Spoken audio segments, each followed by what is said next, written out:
మనకి ఈ సంవత్సరం భాద్రపద మాసం అంటే ఈ మాసంలో 7వ తారీఖు రోజున చంద్రగ్రహణం ఉంది. అయితే ఈ చంద్రగ్రహణం అంటే ఏ గ్రహణమైనా, చంద్రగ్రహణమైనా సూర్యగ్రహణమైనా మనకి ఆ గ్రహణం పట్టినటువంటి ఆ యొక్క సమయం ఏదైతే ఉంటుందో ఆ సమయానికి ముందు స్పర్శకాలమని, మోక్షకాలమని, అంత్యకాలమని ఇలా ఆ గ్రహ వేదన ప్రారంభమైనప్పటి నుండి కూడా మనం ఆ నియమాలు మనం ఆచరిస్తాం. అయితే ఈ గ్రహణ సమయంలో మనం అంటే ఎందుకు ఇవన్నీ ఆచరించాలి అంటే మనకి భాగవతంలో మనకి చెప్పినట్టుగా రాహు కానీ కేతు కానీ ఈ చంద్రుణ్ణి సూర్యుణ్ణి ఆ దగ్గరికి వెళ్ళి వారిని మింగేటువంటి ప్రయత్నం ఒకటి పూర్వంలో శాపం ఉన్నది. దాని ప్రకారం మనకి చేస్తున్న ఆ యొక్క గ్రహణాలు మనకు సంభవిస్తాయి కనుక అయితే ఈ గ్రహణ సమయంలో మనం అంటే ఈ సంవత్సరం ప్రత్యేకంగా మనకి ఏంటంటే ఈ నవరాత్రుల సమయంలో అంటే నవరాత్రులు పూర్తవుతున్నాయి. మనకి బుధవారం ఉంది, గురువారం 9 అంటే గురువారం వరకు మనకి నవరాత్రులు పూర్తవుతున్నాయి కనుక అయితే చాలామంది నవరాత్రులు మనకి అసలు నవరాత్రులు అంటే 9 రోజులు మనం ఉంచి తర్వాత ఈ 9 రోజులు ఆరాధన చేసి 9 రోజుల తర్వాత మనకి ఆ గణపతిని మనం నిమజ్జన చేసేటువంటి ఒక పద్ధతి. అంటే శాస్త్రంలో కూడా మృణ్మయం మట్టితో చేసినటువంటిది ఏదైనా ఉంటే ఆ మట్టితో చేసినటువంటి దేవతలు మనం ఆరాధన చేసినప్పుడు వాటిని నిమజ్జన అంటే నీళ్ళలో మనకి వేయడం అనేటువంటిది మనకి శాస్త్రం. అలానే లోహ విగ్రహాలు అయితే అభిషేకంతో శుద్ధవుతుందని ఇట్లా మనకి శాస్త్రం. అయితే మనకి ఈ గ్రహణ సమయంలో ప్రత్యేకంగా ఈ గణపతులను మనకి ఉంచడానికి వీల్లేదు. ఎందుకంటే మొదటి రోజున మనం కలశారాధన, మండపారాధన అంటే నవగ్రహ ఆరాధన, తర్వాత కలశంలో మనకి గణపతిని ఉమామహేశ్వరుని ఆవాహన చేసుకుని ఈ 9 రోజులు కూడా మనం ఆవాహన చేస్తాం. ఎప్పుడైతే ఈ 9 రోజులు మనకి ఆ మధ్యలో మనకి గ్రహణం ఏదైతే వస్తుందో అంటే ఈ 9 రోజులకి మనకి పూర్తవుతుంది కాబట్టి 9 రోజుల్లో ఉద్వాసన చెప్పి మనకి గణపతిని నిమజ్జన చేస్తే మనకి ఏ దోషం లేదు. కానీ 11 రోజులు 12 రోజులు అంటే మనకి మన వీలును బట్టి, మనకుండే సెలవులను బట్టి, లేకపోతే మనకుండేటువంటి ఇంకా మిగతా వ్యవహారాలను బట్టి మనం వినాయకుని నిమజ్జనం చేయడం అనేది మనకి శాస్త్రం కాదు.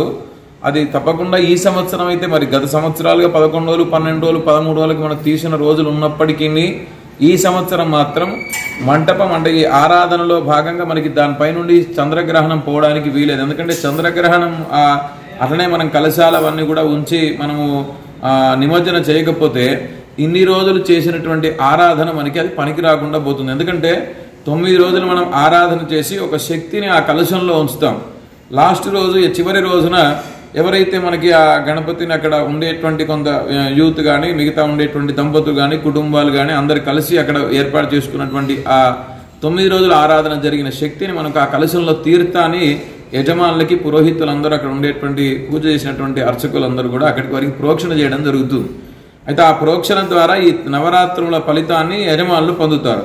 ఎప్పుడైతే ఈ గ్రహణము దానిపై నుండి వెళ్తుందో అంటే మనం గ్రహణ సమయం వరకు కూడా ఆ కలశాన్ని మనం ఉద్వాసన చేయకుండా వినాయకుని అలానే ఉంచితే ఆ ఉండేటువంటి తీర్థము ప్రోక్షణకి పనికిరాదు. అంటే చేసుకున్నటువంటి ఏదైతే ఇన్ని 9 రోజులు ఆరాధన జరిగినటువంటి అదంతా కూడా మనకి అశుద్ధిగా ఉంటుంది. మళ్ళీ ఎందుకంటే మనకి ఆలయంలో కూడా మనకి ఈ గ్రహణం పూర్తయిన తర్వాత మోక్షకాలం వచ్చిన తర్వాత మళ్ళీ పుణ్యాహవాచనము, అభిషేకాలు అన్ని చేసి పూర్వం రోజున తీర్థాన్ని అంటే ముందు రోజున నీళ్ళని కూడా మనం ఆరాధనకు కానీ మనం కూడా వాడుకోము, మనం తాగడానికి కూడా వాడం.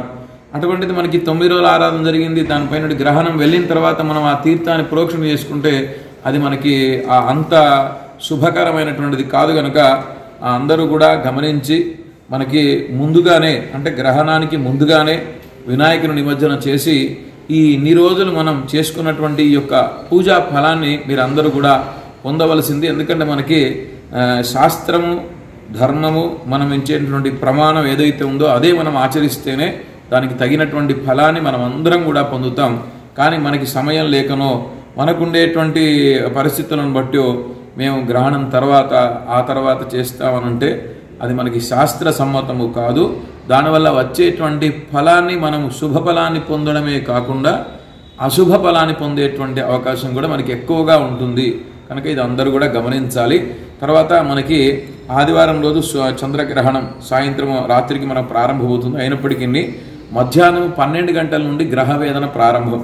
కనుక ఆ గ్రహవేదన 12 గంటల నుండి ప్రారంభమవుతుంది కనుక మనం 12 గంటల లోపే భోజనాది కార్యక్రమాలు చేసుకోవలసింది అని మనకి సిద్ధాంతులు నిర్ణయించి మనకి చెప్పడం జరిగింది. కనుక మనం ఆదివారం రోజు 12 గంటల వరకే మనము భోజనాది కార్యములన్నీ కూడా పూర్తి చేసుకొని మనం ఆ గ్రహ వేదన ఆరంభమవుతుంది. అలానే మనకి స్పర్శకాలమని 9:56 నిమిషాలకి మనకి ఆ గ్రహణం ఏదైతే ఉంటుందో అది మనకి ప్రారంభం అయితే మనకి దాన్ని మనం దృష్టిలో ఉంచుకొని రాత్రి 1:26 నిమిషాలకి మోక్షకాలం ఉన్నారంటే ఆ గ్రహణం విడిచేటువంటి సమయం. అంటే రాత్రి 9:56 నుంచి 1:26 వరకు కూడా మనకి ఆ గ్రహణం ఉంది. ఇది సంపూర్ణ చంద్రగ్రహణం, చాలా పెద్ద గ్రహణం. తర్వాత మనకి పుణ్యకాలం అని అంటే మనకి మోక్షకాలము పుణ్యకాలం అని మనకు చెప్తారు. అంటే 1:30కి గ్రహణం విడిచిపెట్టినప్పటికీ దాని తర్వాత మళ్ళీ 1 గంటన్నర అంటే ఆద్యంత పుణ్యకాలం అని 3:30 గంటలకి మనకి పుణ్యకాలం చెప్పారంటే 3:30 తర్వాత మళ్ళీ సోమవారం పొద్దున 3:30 తర్వాత స్నానాది ఇంకా మిగతా శుభ్ర అన్ని ఉండేటువంటి ఇండ్లు కానీ దేవాలయాలు కానీ శుద్ధిపరుచుకొని ఇంట్లో చేయవలసినటువంటి దేవతా పూజలన్నీ కూడా మనకి చేయవలసిందిగా ఈ సంవత్సరం ఈ గ్రహణం ఉంది కనుక ఈ గ్రహణంలో ఉండేటువంటి ఈ నియమాలు అంటే ఈ మనకి ఏదైతే నవరాత్రుల విషయంలో కానీ గ్రహణ సమయం కానీ ఈ నియమాలు మీరు పాటించవలసిందిగా అందరికీ సూచన చేస్తూ అలానే ఈ సంవత్సరం ఈ గ్రహణం శతభిష నక్షత్రం మనకి కుంభరాశి వారికి ఈ గ్రహణం కొంత అనుకూలంగా లేదు కనుక కుంభరాశి వారు దానికి తగినటువంటి ప్రాయశ్చిత్తాన్ని తెల్లవారి రోజున వారు చేయవలసిందిగా వారికి సూచన మనం చేస్తూ ఈ సంవత్సరం చాలా దేశాలకి ఈ గ్రహణం కనిపిస్తుంది కనుక ఈ సంపూర్ణ చంద్రగ్రహణాన్ని మనం అందరం కూడా ఆచరించి దానికి సంబంధించినటువంటి ఆ ఫలాన్ని మనం ఏదైతే ఉంటుందో ఆ ఫలాన్ని మనం అందరం కూడా పొందవలసిందిగా అందరికీ తెలియజేస్తూ మనకి గ్రహణం శతభిష నక్షత్రం పూర్వభాద్ర నక్షత్రం కుంభరాశి మేషరాశి వృషభ రాశి మిథున రాశి ఈ రాశుల వారు గ్రహణాన్ని చూడకూడదు. అలానే మనకి ఆ గ్రహణ ఏదైతే మోక్షకాలం తెల్లారి సోమవారం గ్రహణం పూర్తయిన తర్వాత ఈ రాశుల వారు మనకి ఒక రాగి పాత్రలో నెయ్యి తర్వాత ఒకటి వెండితో చంద్రబింబము తర్వాత నాగబింబం ఒకటి చేయించి దానికి సంకల్ప పూరితంగా ఎవరైనా బ్రాహ్మణులకి దానం చేసినట్లయితే ఆ గ్రహణకు సంబంధించినటువంటి ఆ దోష పరిహారానికి మనకి దానికి తగినటువంటి ఫలాన్ని మనం పొందవచ్చు.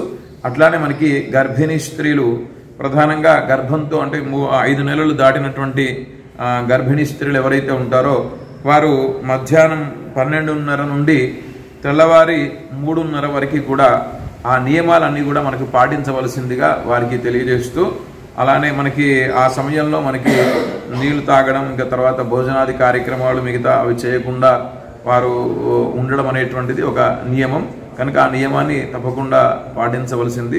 అసలు పూర్తిగా అవన్నీ కూడా మనం అందరం కూడా ఆచరించవలసినటువంటి నియమాలే. ప్రత్యేకంగా గర్భిణీ స్త్రీలు ఈ నియమాలు మనకు పాటించినట్లయితే పుట్టబోయేటువంటి ఆ పిల్లలు చిరంజీవులు ఏదైతే ఉంటారో వారు మంచి ఆరోగ్యంగా ఉంటారు అని మనకి ఆ శాస్త్రం తెలియజేస్తుంది కనుక ఈ నియమాలు గర్భిణీ స్త్రీలు పాటించవలసిందిగా సూచన.